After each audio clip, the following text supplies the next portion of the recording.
الحمد لله نحمده ونستعينه ونستغفره ونعوذ بالله من شرور أنفسنا ومن سيئات أعمالنا من يهده الله فلا مضل له ومن يضله فلا هادي له وأشهد أن لا إله إلا الله وحده لا شريك له وأشهد أن محمدا عبده ورسوله صلى الله عليه وعلى آله وصحبه أجمعين. أما بعد، دبان موضوع څنګه تاسو ته معلومه ده هغه د ټنګ ټکور او د ګانو بجانو او د سندرو شرعي حیثیت څه دی. دا یوه اهمه موضوع ده او د نن سبا ضرورت دی او په دې قسم موضوعاتو باندې علماء کرامو له مقررینو له او دعاتو له پکار چې خبرې وکړي. تکړه عالم هغه چې هغه خلکو ته د خلکو بیماری بیانوي او بیا پسې علاج بیانوي. نو صرف دا هم څه تکړهوالی نه دی چې بیماري دې بیان کړه، بیماري چې بیان کړي نو بیا به پسې علاج بیانوي. دا موضوع ما اختیار کړه د دوو وجو د لاسه یا د دوو اسبابو د لاسه. یو سبب دا دی چې د نن سبا غټ مصیبت خصوصا زموږ په دې زمانه کې هغه د سندرې او ټنګ ټکور دی. ډېر کم ځایونه به تا ته داسې میلاو شي چې هلته به ستا په غوږونو باندې د دې شیطان د اواز نه لګي. نور که ته چې د دوکان ته ورننوځې، که ګاډي کې کښېنې، که په بازار کې روانې، خو ستا په غوږونو باندې به دا اواز لګي. او خلک اوس دومره عادت شوي دي چې که ته پرې رد کوې نو خلک په تا باندې رد کوي. لکه تا چې ته په ډک ګاډي کې وي چې سندرې بندې کړې نو هغو ته د ښه په اسانۍ سره او دومره بې شرمي او دومره بې حیایي به دې خلکو کې راغلې ده چې تا ته به ښه په ارام ووي دې ګاډي نه کوشه. دومره انسان بې حیا شي او بې شرم شي چې نه د الله نه حیا کوي نه د مخلوق نه حیا کوي. بله دا چې دا سندرې یوازې په دې دوکانونو کې او په دا ځایونو کې نه دي، بلکې دې موبایلو ته راننوتي نو د الله په کورونو کې به هم اورې. نو ته به منځه باندې ولاړې او سندرې به ولګې اکدم، ته به درس کې ناست او سندرې به واورې. دا یو غټ مصیبت دی. پخوا د مشرانو ته به خلکو وایي چې یهود نصارا وایي چې موږ به داسې چل کوو چې دا سندرې به د جوماتونو ته ننباسو. نو هغوی به وخندل، هغوی به وخندل دا څنګه کېدی شي. مسلمان لیوني چې سندرې جوماتونو ته ننباسي. نو هغو به هغه ټینګ کې نه منله، خو موږ خو په خپلو سترګو باندې ولیده. نو دا مصیبت دومره عام شوی دی چې په ګاډو کې هم دغه سندرې، په کورونو کې هم دي، په خوشحالو کې هم دي، په دوکانونو کې لګېدلي، که هوټل دی به هغې کې، که په چاپ کې به هغې سندرې. د ماشومانانو چې د لوبو کوم سامانونه یې به هغې کې هم سندرې. الله اکبر. دا د دشمن سیاست دی. دې ته وایي الحرب الفکري. په عقل باندې سره جنګ کول، یعنی ټوپک او تورې او زور ته پکې ضرورت نه راځي. دا هم د جنګ یو طریقه ده. او دویم سبب د موضوع اختیارولو دغه و چې دشمن غواړي چې موږ د دې خپل رب نه لرې شو. نو هغوی دا شیونه عام کړو په دې مسلمانانو کې. او هغوی زموږ دشمنان یهود نصارا هندوان سیکان چې څوک هم دي زموږ د همیشه لپاره دشمنان دي او زموږ نه راضي کېږي. ولن ترضى عنك اليهود ولا النصارى حتى تتبع ملتهم. الله وایي که چېرته د هغوی د دین تابعداري شروع کړي نو بیا به نه راضي شي، نور چېرته هم نه راضي کېږي. نو هغوی قسمه قسم طریقې جوړې کړي مسلمانانو د خرابولو لپاره. یوه طریقه یې دا جوړه کړې چې د سندرې پکې عام کړي. ما خبره وکړه لږ ساعت مخکې چې د ماشومانانو په لوبو کې هم دننه سندرې. لکه ته چېرته یو ماشوم یې له ګوډکه راوړې کور ته نو په هغې کې هم د انډیا سندره لګېدلې.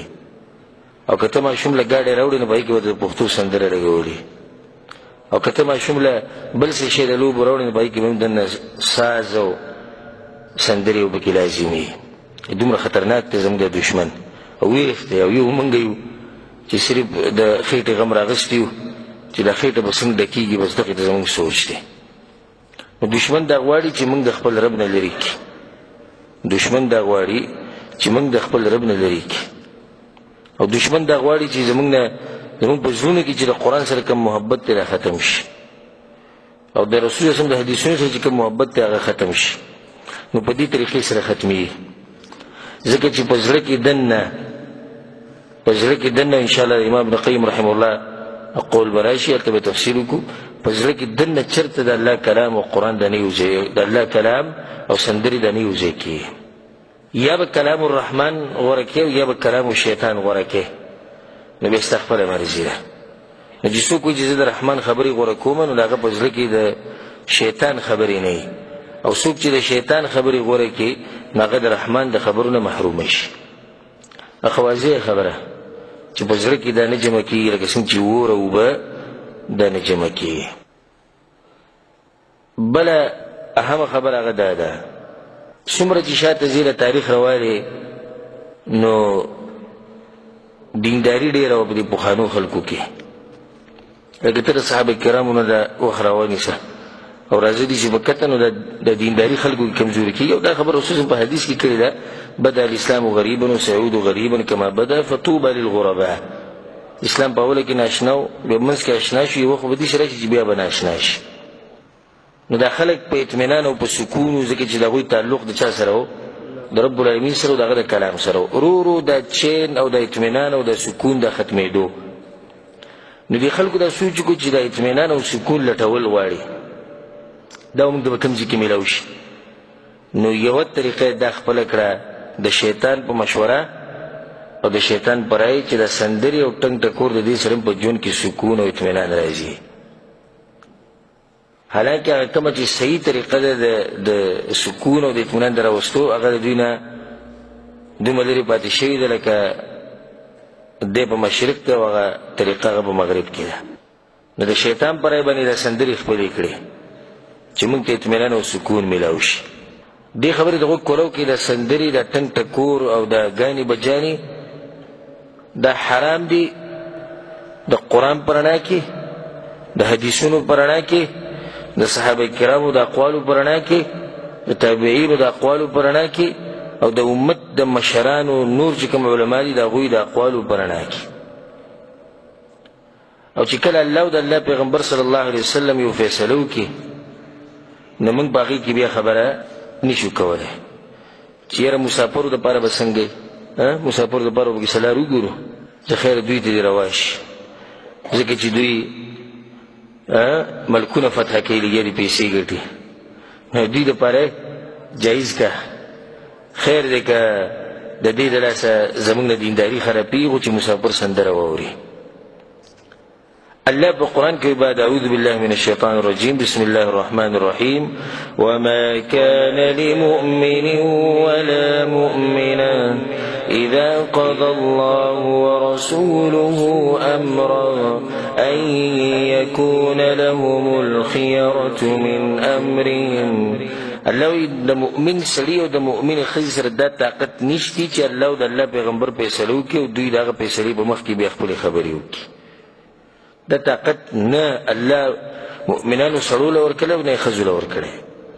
چې کومه فیصله د الله ده نو په هغې باندې موږ راضي یو، او الله چې څه فیصله زموږ دپاره کوي به یې کې خیر وي. د سندرې الله ولې حرام کړي دي انشاءالله تاسو به د درس په اخر کې نقصانات واورئ چې د سندرو کې څه نقصانات دي. دې نقصاناتو د لاسه شریعت د سندرې حرام کړي. نو بعض دلایل به د قرآن نه تاسو ته بیان کړو او بعض به د حدیثونو نه او بیا د علماو د مشرانو علماو اقوال به ته بیان کړو. اول د قرآن نه په سورة لقمان کې الله وایي ومن الناس من يشتري لهو الحديث. الله وایي بعض په خلکو کې هغه دي چې هغوی اخلي پالتو خبرې لهو الحديث، پالتو خبرې، هغه خبرې چې د هغې د لاسه دوی ته نقصان رسي. لهو الحديث د دې په تفسیر کې علما سوي. اول قول د عبدالله بن عباس رضی الله عنهما وره. عبدالله بن عباس د مفسر قرآن دی او دته دعا رسول الله سلام کړی و چې الله عبدالله بن عباس په قرآن باندې پوه کړي. هغه وایي د لهو الحدیث نه مراد دلته الغنا څه دي؟ سندرې دي. الله وایي بعض خلک واخلي سندرې او خرڅ کړي څه د الله کلام د الله نه یره دینداری دا خرڅکی. اولئک لهم عذاب مهین. د آیت په اخر کې الله وایي چې د خلکو دپاره هغه عذاب دی چې دوی به پې شرمېږي، شرمونکی عذاب دی. کم خلک چې د سندرې او د ټنګ ټکور دا واخلي. عبدالله ابن مسعود رضی الله عنه دغه مبارک راځي، ابو الصحبه رحمه الله وی ما د عبدالله ابن مسعود نه تپوس کو د آیت مبارک. عبدالله ابن مسعود په صحابه کرامو کې هغه مشران مفسرینو کې دی. ومن الناس من يشتري له الحديث موت تدي بارك سوي وما تويتي والله الذي لا اله غيره. باغ الله می قسمی چې دغه نه علاوه څوک د بندګۍ حقدار نشته. هو الغناء دې ما دلته مراد یې سندري دی. ابي دومره مضبوط قسم خوري. او ځکه عبدالله ابن مسعود رضی الله عنه بل ځکه روایت راځي وی ما نه چې د قرآن د کم آیت مبارکې تپوس کوي ما ته غزه معلوم دی په کوم ځای کې چې نازل شوی چې په دې ځکه رسول صلی الله علیه وسلم دا آیت براغله ما ته غزه معلوم دی. دومره هغه په قرآن باندې پوه هغه وایي چې دلته مراد چې هغه سندري دی. عبدالله ابن عمر رضی الله عنهما هم دا قول نقل له هغه وایي چې له الحديث مراد سندري. مفسرینو کوم چې مشهور مفسرین دی هغه ټول وی بدی کې دنه هر هغه سره راځي من اختار اللهو والغناء والمزامير والمعازف على القرآن. وی دا آیت هغه چا مبارک نازل شوی دی چې قرآن خرڅ کی او د هغې په بدله کې د ټنګ ټکور سامان واخلي او د هغې په بدله کې سندري واخلي او د هغې په بدله کې دغه سازونه واخلي. دا آیت هغه چا دپاره دی. امام حسن بصري رحمه الله وی نزلت هذه الآية في الغناء والمزامير. وی دا آیت الله نازل کړی دی د سندرو د حرمت دپاره چې سندرې حرام دي، ټنګ ټکور حرام دي او د ټنګ ټکور د سامان استعمالول. امام ابن کثیر رحمه الله دا خبره په تفسیر کې کړې. نو یو دلیل دا شو چې سندرې څه دي حرام دی. یو دلیل کافي دی که نه؟ دغه یو زموږ دپاره کافي دی. که نور دلیل سره بیان نه کړو دا یو زموږ دپاره کافي. نن سبا بعض نام نهاد مولیان راوتي دي وایي نه خیر سندرې جایز دي او د هغې لپاره دلایل ګوري. په دې عربو کې یو څو دانې راوتي او زموږ په دې عجمو کې یو څو دانې. هغوی دا کوشش جوړ کړی چې د سندرې حلال ثابته کړي. نو دې ځکه عبدالله ابن عباس مفسر قرآن او عبدالله ابن مسعود عبدالله ابن عمر او دا مشهور صحابه کرام و مشهران هغوی دا سندره مبارکې دی. او دې وسنې مولا هم ګمراه چې الله سبحانه وتعالی ګمراه کړی هغه دې دپاره کوشش کوي چې دا سندرې حلال ثابت کړي او جایز ثابت کړي چې دې اورېده جایز دي او دې اورېده حلال دي. نو دا یو دلیل شو.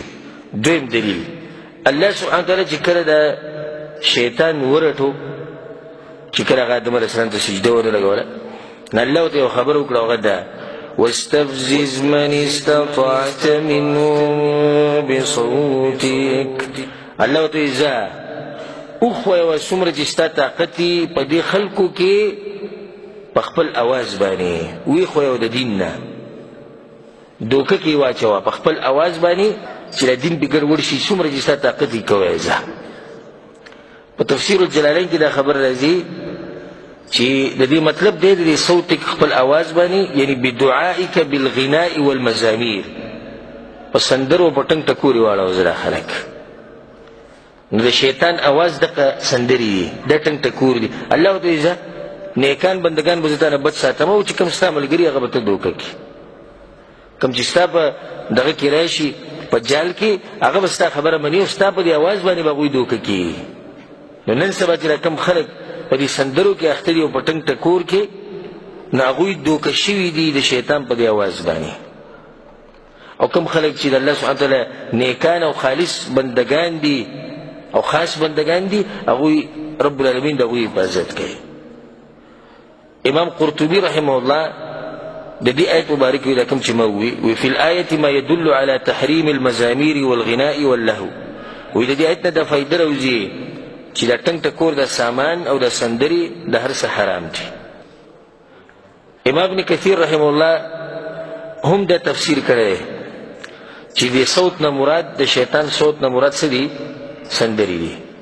او امام مجاهد رحمه الله مشهور تابعی او مفسر هغه وی دلته مطلب چې دغه سندري دي مراد ته سندري. دا دوه دلیلونه شو. دریم دلیل الله په قرآن کې وی د مؤمنانو صفات الله بیانوي والذين لا يشهدون الزور وإذا مروا باللغو مروا كراما. الله د مؤمنانو د صفت ته هغوی د ګناه مجالسو ته نه ځي. د څه مجالسو ته نه ځي؟ د ګناه مجالسو او بیټکونو ته دوی نه ځي. وإذا مروا که چېرته پرې تېر شي مروا کراما نو بیا به داسې تېر شي ودرېږي هلته نه، داسې حالات کې تېر شي ځان ته بچ ساتي. امام ابن کثیر رحمه الله وی محمد ابن الحنفیه وی چې دې ځای کې د زور نه مراد چې دی الغنا. نو مطلب دا شو چې مؤمنان هغه خلک دي چې هغوی د سندرو او د ټنګ ټکور مجلسونو ته ځي نه ځي. ځکه علما دا وایي لکه اوس یو سړی ته د ولیمې دعوت درکړي تا باندې واجب دی چې ته به هغې له ځې، الا دا چې به هغې کې سندرې نو بیا به نه ځي. ګوره حالانکه به تا واجب دي خو د هغه سندرو د راسه اوس ته ستا دپاره ته تله حرام دي، الا دا که ستا په لاس کې دومره زوري چې هلته هغه حالات بدل کړي بیا به ځې او هسې ته نشي تللی. والذین لا یشهدون الزور. امام قرطبي امام طبري هغه د مجاهد رحمه الله د امام مجاهد رحمه الله قول راوړی دی وی لا یشهدون الزور نه مراد دی لا یسمعون الغنا. مؤمنان هغه خلک دي چې سندرې نه اوري، ټنګ ټکور د هغوی کار نه دی، ځکه چې هغوی مصروف دي د خپل رب په کلام کې. وإذا مروا باللغو مروا کراما. دې مبارک امام طبري وی کله چې هغوی په یو داسې مجلس باندې تېر شي چې په هغې کې سندري او په هغې کې ټنګ ټکوري نو په هغه مجلس باندې داسې تېر شي چې ځان د دغه مجلس نه ساتي، هغې ته ودرېږي نه، د هغې ننداره نه کوي، هلته شرکت نه کوي، بلکې په هغې باندې صرف تېر شي ځکه دغه لارې. دا درې دلیلونه شو. اوس د حدیث نه د رسول صلی الله علیه وسلم د حدیثونو نه دلایل واوره. یو حدیث کې راځي امام بخاري رحمه الله راوړی دی، تعلیقا یې راوړی دی، امام طبراني امام بیهقي راوړی دی او هغوی دغه روایت وصل کړی دی موصولا. وی لیکونن من امتي اقوام. رسول صلی الله علیه وسلم وی زما په امت کې به داسې قومونه پیدا کیږي، دا به لازم پیدا کیږي ځکه چې رسول صلی الله علیه وسلم ویلي چې داسې به کیږي. یستحلون الحرى والحریر والخمر والمعازف. او دغه خلک به څه کوي؟ دوی به حلالوي الحرى زنا ته وایي، زنا به څه ګڼي؟ حلاله ګڼي. والحریر او د ریخمو د کپړې سړي به د ځان دپاره حلال کړي. والخمر او شراب والمعازف او سندري او ټنګ ټکور. دا حدیث ښه واضح حدیث دی او دا ښه صحیح حدیث دی. مشران علماء محدثین امام ابن حبان اسماعیلی امام ابن صلاح ابن حجر الاسقلانی شیخ الاسلام ابن تیمیه امام طحاوی ابن قیم صنعانی او نور داسې مشران علما هغه ټول وایي چې دې حدیث سند چې دا ښه صحیح دی. دا د رسول صلی الله علیه وسلم د خولې خبره ده.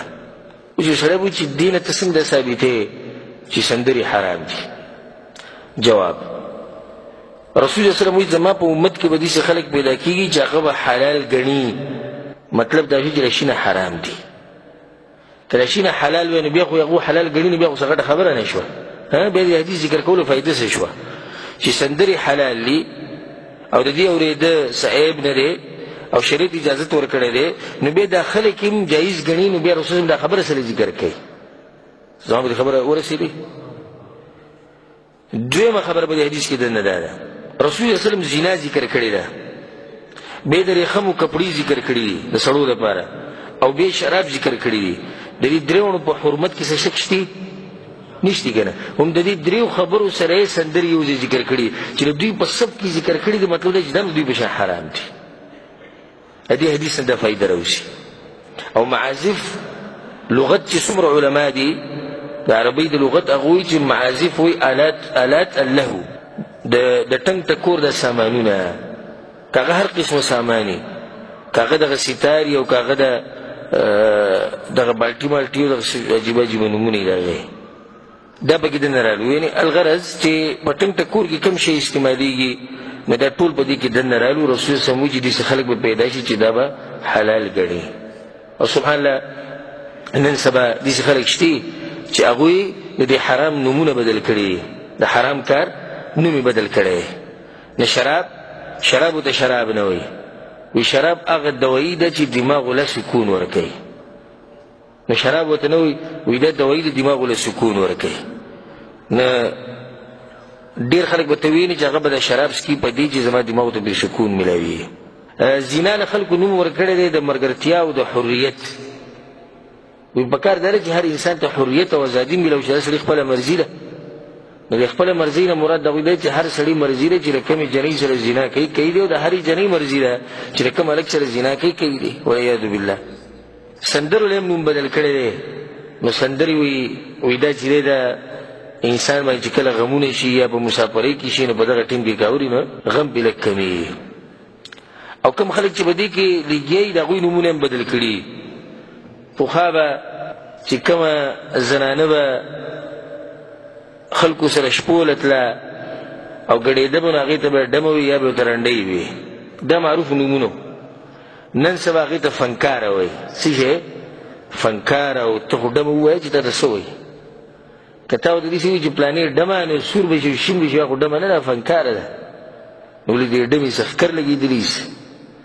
دغه یې د هلکانو به مخکې ګډېږي را ګډېږي او شپوله ځي والعیاذ بالله په پیسو باندې او دا سندرې وایي او دغه جسم د هغې ټول ښکاري. دغې ته ډمه وایي که نه. نو پخوا چې به کوم سړي سندرې ویلې هغه ته به یې ډم وایي. او خلکو به اکثر خپل بچي او د خپل غلام به نه کول چې دې ډم خواله مزه یې داسې نه چې به تاسو باندې اثر ونه کړي. هلته به نه ځي ډم خواله. او خلکو به داسې په معاشره کې یعنې په داسې نظر کتو چې لکه عزت والا سړی به نه و. داسې وکه نه وه لکه دا ډم سړی به داسې په معاشره کې دروند سړی نه حسابېدو چې دی به په جرګو کې کښېني او دی به په غټو غټو مسلو کې کښېني. نه، خلکو به ډم دې درکوی وی. اوس هغه ډم ته فنکار ویلی کېږي.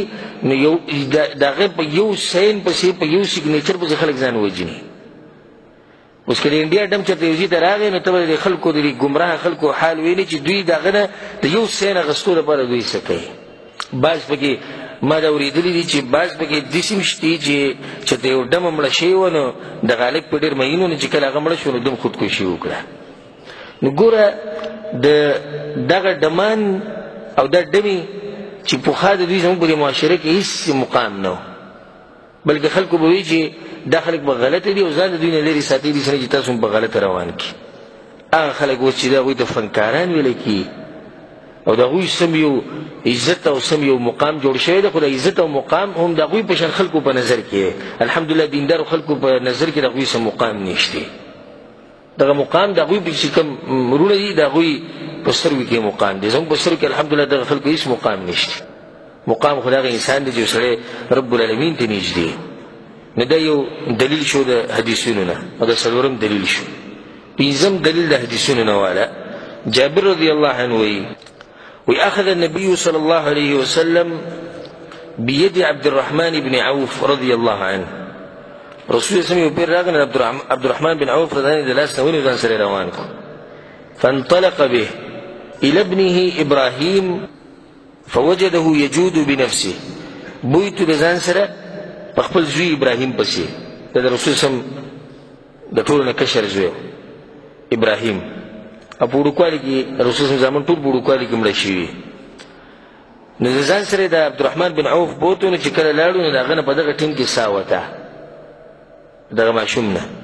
فاخذه النبي صلى الله عليه وسلم فوضعه في حجره فبكى. رسول الله سم دغه ماشوم راواغستو ځان سره بغې کې کېنه او په ژړا شو. فقال له عبد الرحمن بن عوف وتوي أتبكي أولم تكن نهيت عن البكاء؟ يا رسول الله تاسو هم جاري نو تاسو خو موږ منع کوئ د ژړا نه او نن ته جاري. رسول الله صلی الله علیه وسلم وتوي لا ولكن نهيت عن صوتين أحمقين فاجرين. ما تاسو دین نه منع کړي، ما تاسو منع کړي د دوو اوازونو نه چې دا د فاجرانو د فاسقانو د قمقلانو خلکو اوازونه وي. دغه دوه اوازونه حرام دي.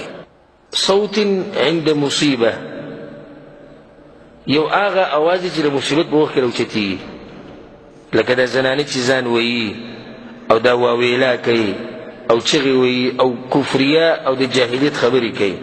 رسول الله صلی الله علیه وسلم وایي چې دا اواز منع دی، دا حرام دی. نو د سترګو نه اوښکې تله په دې باندې الله څوک نه رانیسي. رسول الله خو د سترګو نه اوښکې لاړې. دویم ورنة شیطان او دویم اواز د شیطان. اواز د شیطان څه شی دی؟ د سندرو د اواز. رسول صلی الله علیه وسلم د دوه اوازونه د فاجرانو فاسقانو خلکو دي. دا حدیث امام ترمذی راوړی دی او حسن حدیث دی، یعنی صحیح سند دی. نو دیګ نوازی شوه چې سندري سری حرام دي. شپږم دلیل رسول صلی الله علیه وسلم وی، او دا حدیث امام البانی رحمه الله په سلسله صحیحه کې راوړی وی، صوتان ملعونان، دوه اوازونه دي چې په دوی باندې لعنت ویلی شوی. صوت مزمار عند نعمه، د خوشحالۍ په وخت کې د ټنګ ټکور اواز، وصوت ویل عند مصیبه، او د مصیبت په وخت کې د واویله اواز، او پریاد کول او چغې وال د مصیبت په وخت کې. سبحان الله، د حدیث کې سوچ وکړئ، رسول صلی الله علیه وسلم وی د ټنګ ټکور اواز د خوشحالۍ په وخت کې. زمونږ د معاشرې ته کې دې وکتو چې کله واده یا خوشحالي نو دی به ډمان راولي او دی به اجراګان راولي او دی به د سندرې به لګولي، خو به درز کې مسلمانان به هم تنګ کړي. نو ته ورته وایې وروره د ګناه کار کړی وایي چې غم خو نه ده، خوشحالي ده. د دې ذکر رسول صلی الله علیه وسلم خبره وکړه، وایي د ټنګ ټکور اواز په کوم وخت کې؟ د خوشحالۍ په وخت کې. په دې خلکو لعنتونه ویلی شوي. اووم دلیل رسول صلی الله علیه وسلم په حدیث کې د امام ترمذی راوړی د عمران بن حسین رضی الله عنه حدیث دی. رسول صلی الله علیه وسلم فی هذه الامه خسف ومسخ وقذف، زما په دې امت باندې به دا عذاب هم راځي چې په ځمکه کې به الله نه نباسي، ومسخ، او دا مخونه به الله بدلوي. بعض خلک وګړي دي مخونه د بدلېدو دوه معنی دي. یو دا چې په حقیقي معنی باندې به واخلو چې الله به د خلکو شکلونه بدلی او هغه به د شادو د خنزیر شکلونه به جوړي. او بعض محدثین وایي چې دلته مراد شکلونه بدلیدونه مراد دا دی چې شکل به دغه شکل وي، خو چې ته په غور سره وګورې نو په هغې کې به سیر نه برکت بنوي. نو لکه ته به وایې چې د یو شیطان سره، ته به وایې چې د یو حیوان سره د دې شکل تشبیه کړي. تاسو به لیدلي دا بېدینه خلک د دوی د مخونه الله وران کړي، او سړی دې مخ ته کتی نه شي. کوم د زناکار سړی یا دم یا نشهیز، د دوی د مخونه الله سبحانه وتعالی وران کړي. خو دا به کېږي کله؟ یو صحابي تپوس وکړو یا رسول الله ومتى ذاک، دا به کېږي کله؟ هغوی به ځان ویلي، صحابه کرام ډېر اوچت انسانان. رسول صلی الله علیه وسلم او دې ته غوږ کېدی، اذا ظهرت القینات، کله چې ډمې عامې شي، والمعازف، او د ټنګ ټکور سامان عام شي، وشربت الخمور، او خلک شرابونه وسکي. نو بیا به په دې امت کې دا عذابونه راشي چې کله شراب وسکي، او چې کله ډمې ښه کولاو خپل ډمتوب کوي، او دریم چې کله د ټنګ ټکور د سامانونه عام شي مطلب یعنې په هر دکان کې پراته وي، په کورونو کې پراته وي، په بیټکونو کې پراته وي، په لارو کوڅو کې. نن سبا هم دغه قیصه ده. ګاډي چې اوري سندرې به لګولي، که د کور په طرف تیریږي نو کور نه به سندرو اواز راځي، که دکانونو ته ورځي هلته سندري. اتم دلیل رسول صلی الله علیه وسلم وایي، او دا روایت امام بیهقي راوړی د انس بن مالک رضی الله عنه روایت، اذا استحلت امتي خمسا فعليهم الدمار، کله چې زما امت کې 15 خبرې رالي نو تبعی به دوی راځي. 15 خبرې. اذا ظهر فيهم التلاعن، کله چې په یو بل باندې لعنتونه شروع کړو، او ولبس الحرير، او چې کله سړو د ریخمو کپړې استعمالول شروع کړو، واتخذوا القینات، او کله چې ډمې عامې شي په هر ځای کې ګډېږي. او بله خبره دا ده څلورمه چې کله شراب وسکي. او پنځمه واکتفى الرجال بالرجال والنساء بالنساء، کله چې سړو د سړو نه شهوت پوره کړو، ښځو د ښځو نه، نو بیا به زما په امت باندې دمار او تبعي او هلاکت راشي. نن سبا ولې بعض علاقو باندې الله سبحانه وتعالی د عذابونه ډېر راولي. هلته چې ته سوچ کړې د 15 خبرې به تا ته هلته میلاوي. سړو د ځان نه ښځې جوړې کړي، لباس د هغوی استعمالوي، شراب کوله او خرڅي. هوټل ته چې ورشي تاله به د جنکو د هلکانو د تصویرانو یو کتاب درکړي، په دې کې د کوم هلک او کومه جنۍ خوښه ده. والعیاذ بالله. ډمې خو په هر ځای کې ګډېږي، او د ټنګ ټکور سامان دې دکان ته ورشي چې هلته خوراک خرڅېږي، د خوراک دکان هلته هم تا ته به کیسه نه څه میلاو شي. نو بیا به څه الله سبحانه وتعالی په دغه خلکو باندې مهرباني او رحم وکړي. نهم دلیل، او په دې باندې به اکتفا وکړو انشاءالله.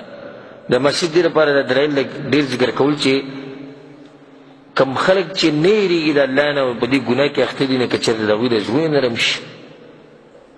امام ابو داود رحمه الله په خپلو سننو کې دا روایت راوړی د نافع، هغه وایي چې عبدالله بن عمر رضی الله عنهما یو پیر په لاره تېرېدو، نو د ساز اواز یې واورېد، یو ساز یې واورېد، نو وایي دا خپلې دواړه ګوتې په دې غوږونو کې داسې دننه کړې، ونأى عن الطریق، او د لارې نه کوږ شو بل طرف ته واوړوي. وی بیا ما ته صاحب وایي چې یا نافع هل تسمع شیئا، ته اوس څه اورې؟ وایي ما ورته چې نه څه نه اورم. نو دا ګوتې یې راوویستې. نافع ورته ته دا کار ولې وکړو؟ كنت مع النبي صلی الله علیه وسلم، زه د رسول سره یو پیر روان وم، نو وایي دقه شان یو ساز هغه اورېدلی و، فصنع، نو رسول صلی الله علیه وسلم دغه کار کړی لکه څنګه چې ما وکړو.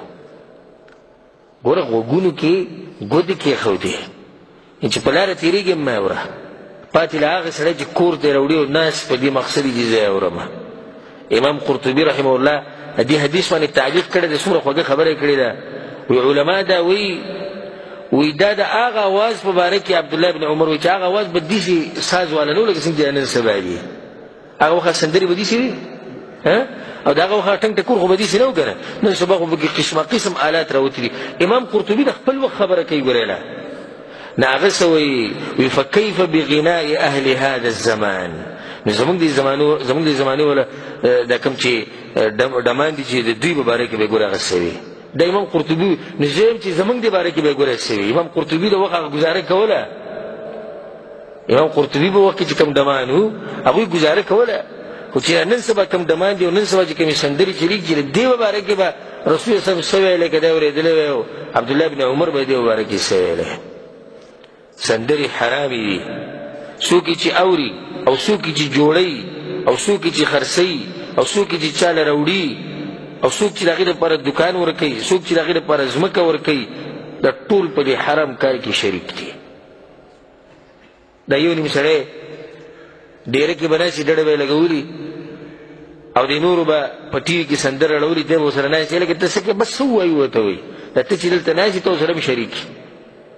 ځکه چې د غلط کار د بدلولو درې طریقې دي. اولنۍ طریقه په لاس باندې د هغه څه طاقت نه رسي، دویمه طریقه په ژبه باندې دا هم ته نشي ویلی هغوی ته، درېیمه طریقه په زړه کې انکار، دا ځای خو د پرېښودی شي که نه.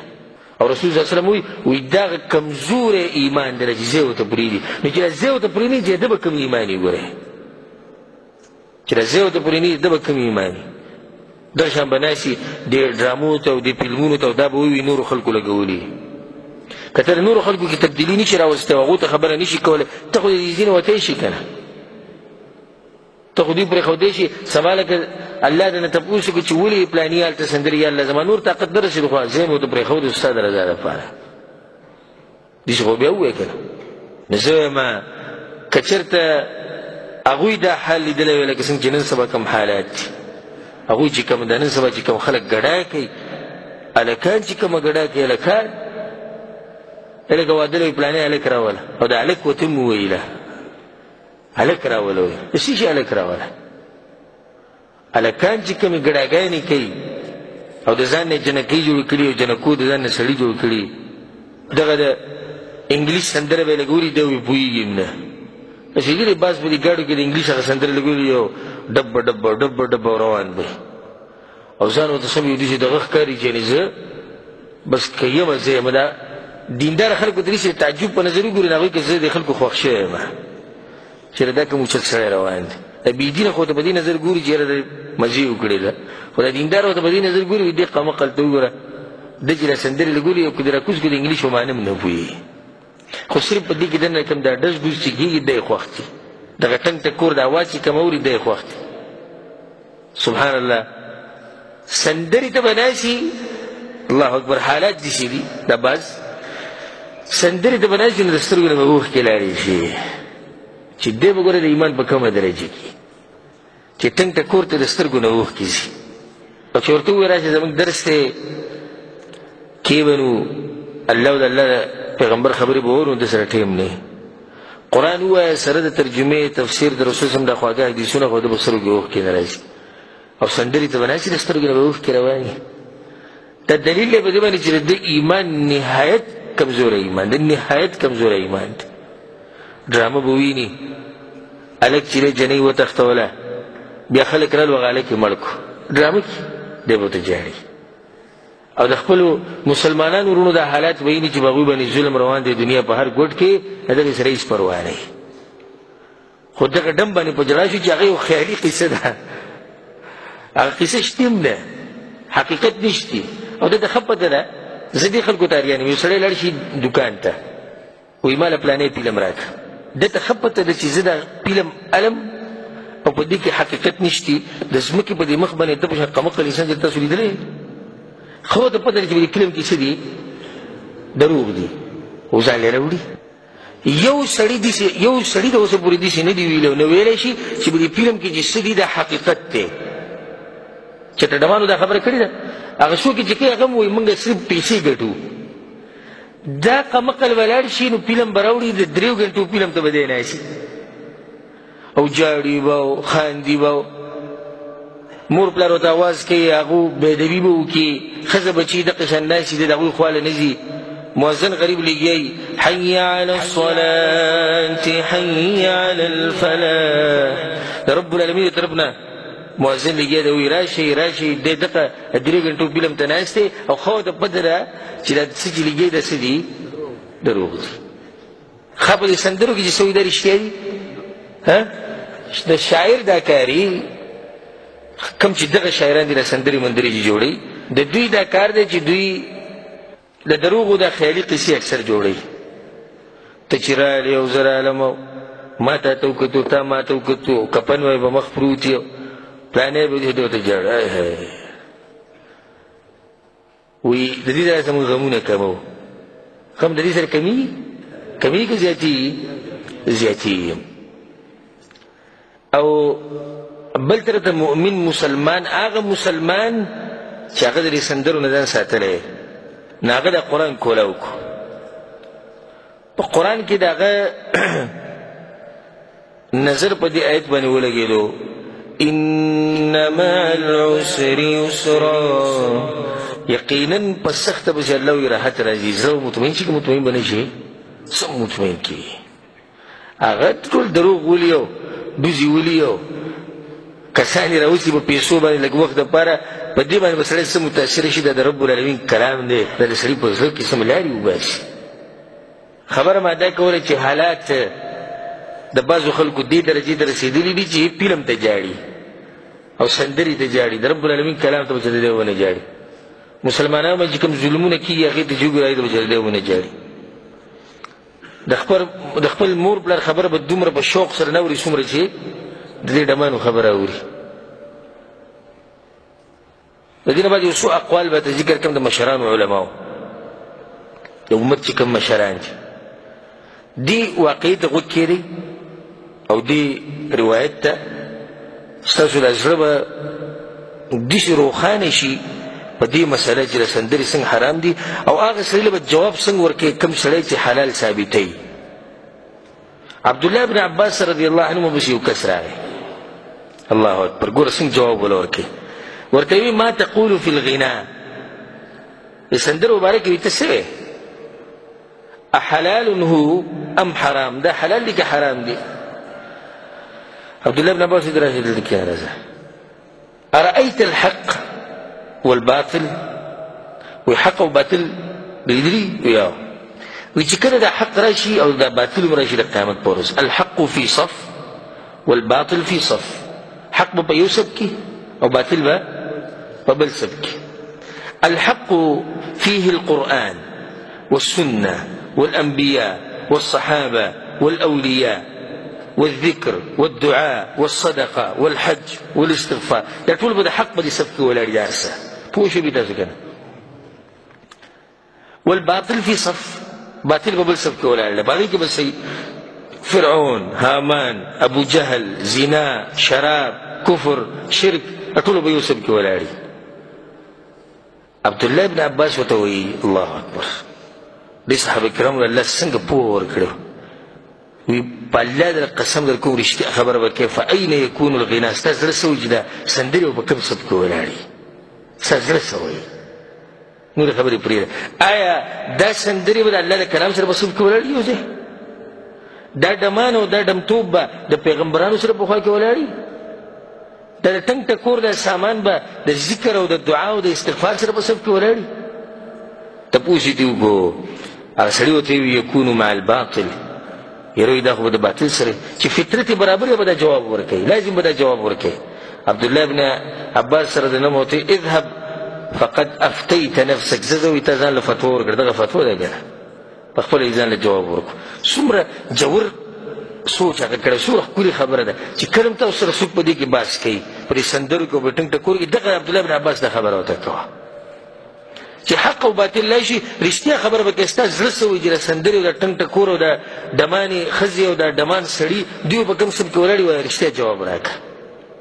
دی به م وایي چې دا یاره دا خو په باطل کې ولاړي. نه دا د عبدالله بن عباس قول دی. عبدالله بن مسعود رضی وایي سندرې چې دی په زړه کې منافقت پیدا کوي. کوم سړی چې سندرې اوري که نه په دې کې منافقت پیدا شي، د الله د دین نه لرې شي. امام الباني رحمه الله وایي اتفقت المذاهب الاربعه، د څلور وړو مذهبونو په دې خبره اتفاق دی، فقهي مذاهب چې کوم دي، على تحریم آلات الطرب. وی د څلور وړو مذهبونو په دې خبره اتفاق دی چې سندرې څه دي؟ حرامې دي. او چې موږ وایو رفع الیدین، که دغه سړی دا کوم چې سندرې اوري، وایي زموږ په مذهب کې نشته دي، سندرې پکې شته څه؟ رفع الیدین ستا په مذهب کې نشته، ولې سندرې پکې شته؟ او دا ګیره چې د خریلې دا ستا په مذهب کې شته څه؟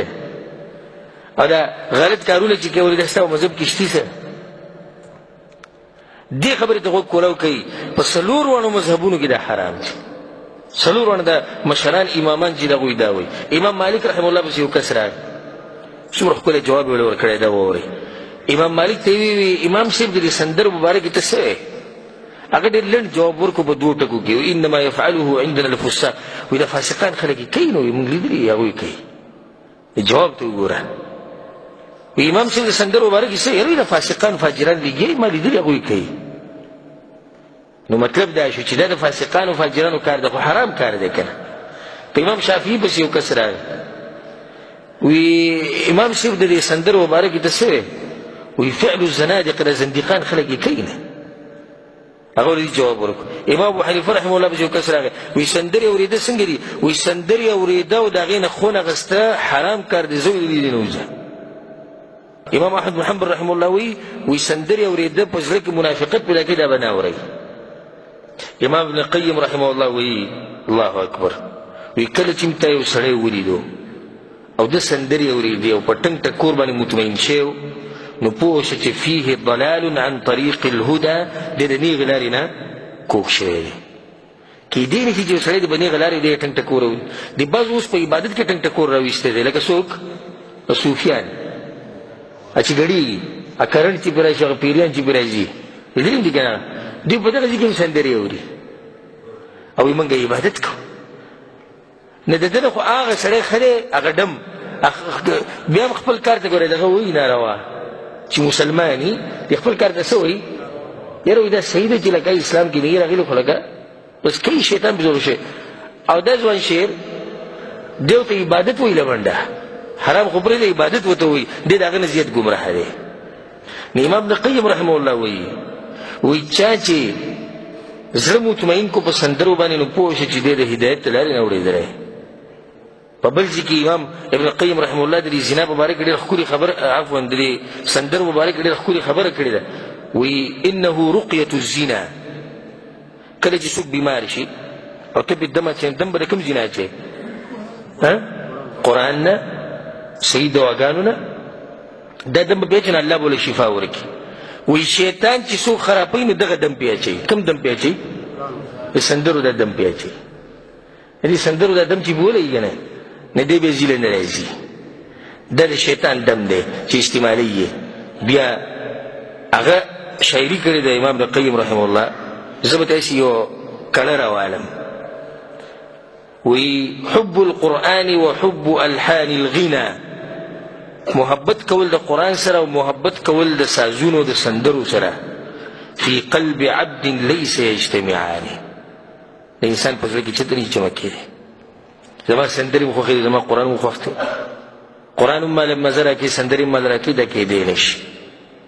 سبحان الله نن سبا په روډونو چې سړی ګرځي او چې ته په اشاره کې ګاډی ودرېږي اشاره سره ته کله کله به ستا په خوا کې داسې خلک ودرېږي هغوی به سندرې لګولي په دې ګاډي کې به دننه ګډېږي او دا لاسونه به پړقوي او دا شپېلي به وي او ته به حیران شي او ته به چې الله اکبر چې شو هغه امت چې الله سبحانه وتعالی ورله عزت ورکړه او هغه امت چې هغوی د هغوی هغه عزت تاریخ یاد ساتلی هغه نن سبا په دې حال دی چې شو د خالد بن ولید هغه نوسي چې شو د صحابه کرامو هغه نوسي چې شو د هغه خلک چې هغوی په نقش قدم روان هغه دا دي چې هغوی سندرې په ګاډي کې اوري او هغوی سره ګډېږي هغه دا دي چې هغه د زنانو په شان چې دی لباس یې اچولی او د زنانو په شان حرکات کوي چالونه کوي سبحان الله عربو په جاهلیت کې هم دا کار بد ګڼو او هغو ته پته و چې د سندرې په زنانه باندې ډېر غټ اثر کوي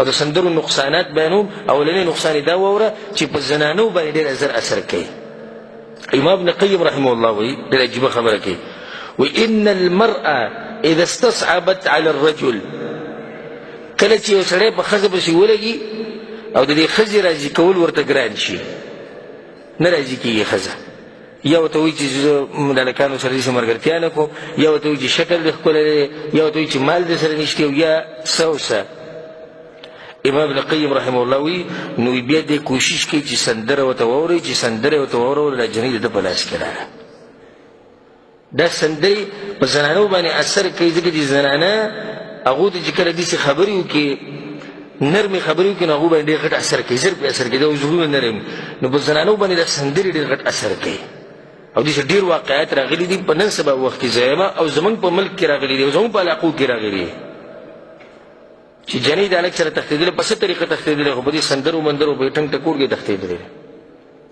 هغه د انډیا فلم وګوري بیا راشي جنۍ د ټلیفون کې حقه ډایلاګ کومې چې د انډیا په فلمونو کې اورېدلې هغه دغه جنۍ ته وایي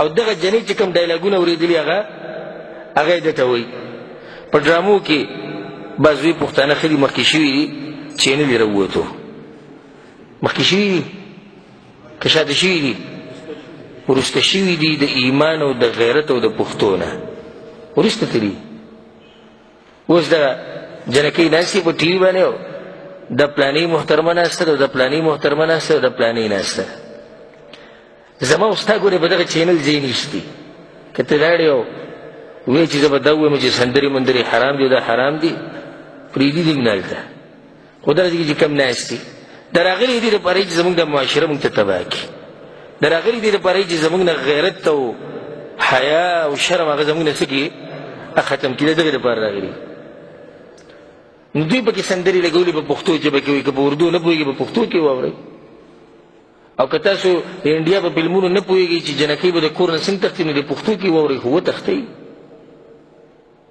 جنکۍ تښتي لګېږي هلکان لګېږي جنکۍ تښتي څومره واقعات په دې زموږ په دې وخت کې څومره واقعات داسې راغلي دي زموږ چې هر سړي ته د خپل کلي واقعات ښه معلوم دي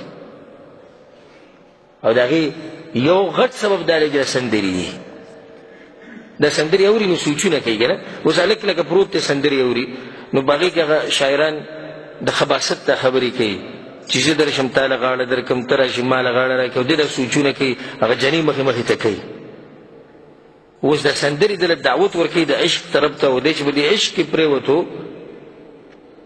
نو بیا څه چلو کې تیزاب روالي په کوم ځای واړئ ډېرو خلکو به یې لاسونو کې دلته موږ نومونه لیدلي لکه داسې نه عجیبه دا پوخه څه چلو پوخه لیونی وي لږې لیوني دا کارونه کوي لاسونه پرې کوي او کله ځان په چړو ووهي او کله ویښته وباسي او لیوني دا کار کوي روغ خلک خو دا کار کوي ته پوخه لیونی وي که څه وي نه په یو جنۍ مین شوی وه په جنۍ څنګه مین شوی ته نه تپوس کې د به لازم سندرې او دا غزلې او ټپې به یې اورېدلې هغې وله په زړه کې د هغه عشق ښه راتېز کړو راتېز کړو دی به دغه جنۍ پورې ونښته بیا هغه جنۍ واورېدې هغه به د هلک پورې ونښته نو بیا یې دغه کارونه وکړو اوس په دې مخکې ورځو کې په اخبار کې دا راغلی و چې غالبا په کراچۍ کې هغه هلک او جنۍ وړوکی هلک و وړه جنۍ وه او په یو بل مینو مور پلار نه ورکول یو بل نو ځان یې چې وجلو د هغې نو خبرې یې که نه دې نږدې ورځو کې تقریبا 2-3 ورځې کېږي یو ماشوم ځان وجلی دی هغه په استاذ باندې مین شوی په استاذ یې وړوکی هلک و تقریبا داسې د 14 کالو خو په استاد مین شوی او هغه واده شوې ښځه وه دی به مین شوی دی به یې سوچ کړی چې دا خو ماته نشي میلاویدی نو به یې ځان وژلی 2 یا 3 ورځې کېږي چې ما دا واقع لیدلې وه او دې باره کې خبر شو دا ماشوم دا چې ځان یې وژلی دی د ده په کور کې به ټي وي که نه به وي رښتیا خبره وکړي ټي وي به وي که نه به وي او د ده په کور کې ډش دي او دی سندرې اوري او دی د غلطو خلکو سره کینی پاسي دا ټولې خبرې به کېدي ځکه یې ځان نن مړ کړو او چا هېڅ هم ونه چا څه وویل نه بس ماشوم او دا که چې ته د ګیرې ورنه یو کار شوی نو بیا به تاسو قصې لیدلې خو دا چونکې د یهودو نصاراو میشن دی او د هندوانو میشن دی نو څوک به هغه کم چې دوی سره عادت کوي هغوی به ردونه نه کوي مؤمنان کم چې صحیح مؤمنان دي په حقیبانو سره هغو خو به رد کوي چې موږ تاسو ته دقه وي چې دا سندرې او دا ټنګ ټکور تاسو راولئ دې معاشرې ته او دا فلمونونه ګوره ستاسو بچونه به دقه شي نه جوړېږي ما خبره څه کوله ما خبره دا کوله چې دا سندرې په زنانه باندې اثر کوي نو د عربو ته د جاهلیت په وخت کې هم دا پته وه حقیقه د عربو په زمانه کې په جاهلیت په زمانه کې په عربو کې مشهور سړی و دی په سفر روانو نه په یو ځای کې ستړی شي یو خیمه ولیده هلته ورغی د ده سره دی ولور و د هغې نوم ملیکه نو چې کله هلته ورغی د سندرو اواز یې واورېدو ورته یې وویل سندرې بندې کړه دا ګورې لا دغه ټیم کې رسول صم ته نبوت نه دی میلاو شوی دا د جاهلیت د وخت خبره ویله سندرې بندې کړه هغه ورته وایي څه چلې وایي دا سندرې د فحاشۍ دعوت ورکوي او ما سره دا جنۍ ده دا جنۍ به رانه خرابه شي ګوره هغوی په دې خبره پوهېږو او زمونږ هغه لور سره ناست وي لور ته وایي ته به دا بل چې نه راوړه وایي ماله چل نه راځي بیا راشي یاره بس یې چل دی خو بچي ټول بېدینه شي او ګډوډ شي تو سره به خپله ناست حدیث کې راځي چې الله به د قیامت پورې دوس انسان ته نه ګوري دوس دی ورته وایي چې پردی هلک لګیا د ده لور په مخ کې ګډېږي را ګډېږي او د مینې او د محبت قصې کوي دغو سره هم چې خپل په خپل باندې اچولی ناست دی پردی هلک په ټي وي کې خو اوړي راوړي او دی خپلې ښځې سره ناست دی اکثر دا بعض بې غیرته پکې د ښځې نه تپوس وکړي هسې وایي ستا د انډیا به فلمونه کوم هلک خوښ دی هغه ورته ویل ستا کومه جنۍ خوښه ده بیا په دغه موضوع کې دوی ته نه لاړ شي الله دې داسې حالاتو نه موږ ساتي چې انسان دې درجې پورې راورسېږي دومره غټ بې غیرته ته جوړ شي خو دې ټي وي د برکت ترلاسه کړه دې فلمونو د برکت ترلاسه نه ښځه بیا وایي زما پلانې خوښ ته زما پلانې خوښ ته او د دې خاوند نه زړه تور شي چې دا فلمونو او دا ډرامو ولوي او دوی له دا میک اپ یې کوي او سم په کروڑو روپۍ پې لګوي چې هغه ویني بیا ځل خوا کې که غریب خاوند ناست وي بیا د هغه نه زړه تور شي وایي ته دته وګوره او دته وګوره که مخامخ نه وي په زړه کې خو وایي که نه دا سړي چې د جنکو ته ګوري کوم چې له ودونه شوي او دا فلمونه ګوري دا سندرې اوري او دا جنکۍ پکې اوړي راوړي داسې هلکان به پکې وي که نه به وي چې دغه جنکۍ به ورته د خپلې ښځې نه ښه ښکاري وي به که نه به وي ښه ډېر شی به وي ډېر شی به وي چې مړه ته دې ته وګوره دې کپړو ته وګوره دې خبرو ته وګوره یو زمونږ هغه نو دغه شان د ښځو په زړونو کې هم راځي که نه چې هلکان خو هلکان دی دي هلکان داسې او یو زمونږ هغه دی نو خپل کور ځان ته خرابوي د دې د لاسه ما وی د زنا غټ نقصان دا دی چې دې د لاسه زنانه خرابېږي هغوی له ته دعوت ورکوي د زنا دویم نقصان پکې غټ دا دی چې کوم سړی سندرې اوري نو د ده زړه وټکېږي د قرآن نه والله العظیم د کعبې په رب د قسم خورم چې کوم سړی سندرې اوري د زړه ټکېدلی د قرآن نه قرآن سره یې نه لګي قرآن نه زړه تور شي دریم نقصان په دې ژوند کې تنګي راشي د ژوند تنګ شي او د غمونو نه ډک شي بس بیا دې دقه کله له لاسونه په چاړه وایي او کله به تیزاب اړوي او کله خودکشي کوي او کله د کور نه تښتي او کله پلانې وجلې او بلې وجلې د لاسه د لاسه د دې سندرو د لاسه ولې ځکه چې د قرآن پرېښودی دی الله سوي ومن أعرض عن ذكري فإن له معيشة ضنكا الله چې زما د قرآن نه مخ واړو دی دین نه مخ واړو دغه ژوند به زه د غمونو او د مصیبتونو نه ډک کړم الله وایي او د مؤمنانو زړه مطمئن کېږي هم په دې دین سره مطمئن کېږي الذين آمنوا وتطمئن قلوبهم بذكر الله الله وایي د مؤمنانو زړونه مطمئن کېږي په څه باندې په قرآن باندې هغوی په سندرو کې دا نه ګوري چې مطمئن به شي د الله په یادولو سره زړونه مطمئن کېږي بل نقصان پکې د اسراف ته د پیسې لګول چې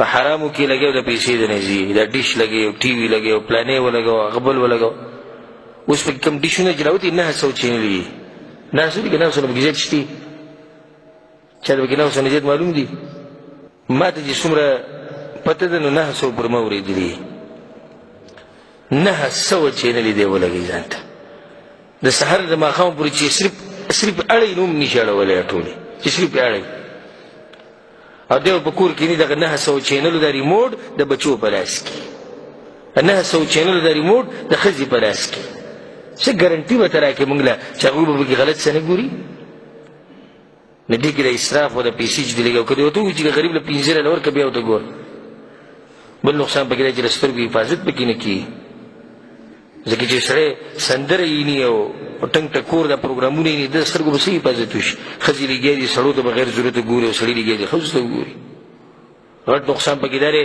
چې الله سبحانه تعالی د انسان ته په غضب کړي الله دې خفه شو او چې الله سبحانه تعالی چا نه خفه شي ته څه وایي دا دی به څه خبره کوي چې زم ژوند تېروم زم د الله بندګي کوم بل نقصان پکې دا دی چې د دې سړي په معاشره کې عزت ورک شي نه کېدی شي چې ما ته څوک وایي چې ښه سره ته څه معاشره کې خو دومره عزت ته اعتراض شوی وه چې د هغوی خپه په ځمکه لګېدو ته څوک نه پرېږدي قالین ورته خورئ او یو شی بل شي او ته عزت یې نه موږ وایو موږ د هغه معاشرې تذکره کوو چې هغه دینداره خلک د دې دیندارو په نظر کې د دې سړي عزت هغه نه وي سپک شي سپک دا سره ښه یو نقصان پکې دا دی چې ستا به محبت پیدا کېږي د دغه خلکو سره او حدیث کې دا راځي المرء مع من احب قیامت په ورځ به سړی د هغه چا سره پاسي د چا سره چې محبت کوي کوم سړی چې د سندرې اوري بار بار لازم به دغه ډم د اواز سره به محبت پیدا شي بیا به د هغه سره محبت پیدا شي لازم به بیا هغه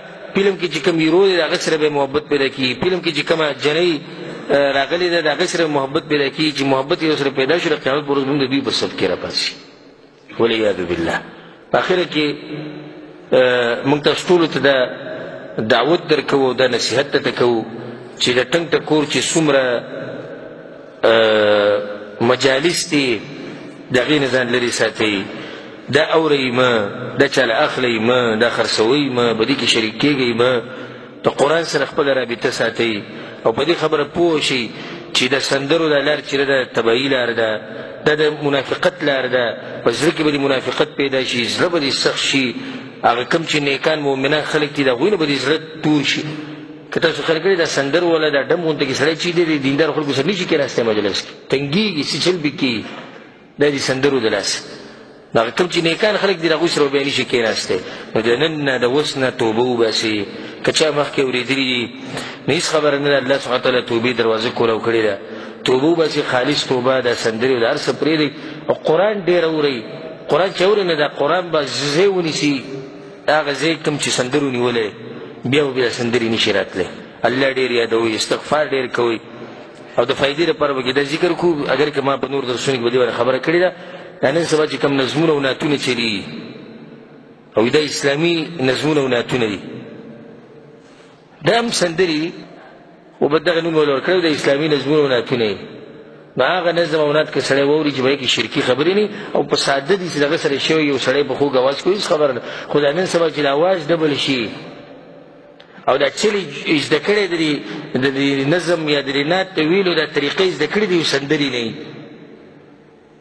او غالبا زما چې خپله څومره تجربه ده کوم سړی چې د سندرو نه توبه وباسي نو هغې به په دې نظمونو باندې د سندرو هغه مینه ماتوي به د میموریانې به ځان سره ډکې ساتلې موبایل به ډک ساتلی کړه ولګوي دلته څه کړي چې دا دې ولګوي قرآن واوره زړه به دې مطمئن شي قرآن واوره ایمان به دې دې سره زه ایمان ډېر قرآن سره نه ډېرېږي ایمان نه دا نظمونه او نعتونه دا کله ناکله که چې ته سړی واوري او ښه معنې پکې دننه پرتې او د سندرو په شان نه هېڅ خبره نه ده خو د عام چې کوم چلېږي په بازارونو کې د دې نه ځان لرې ساتئ ځکه چې دې سره سړی عادت شي نو بیا هغه هم قرآن نه اوري. هذا والله تعالى أعلم، وصلى الله وسلم على نبينا محمد وعلى آله وصحبه أجمعين.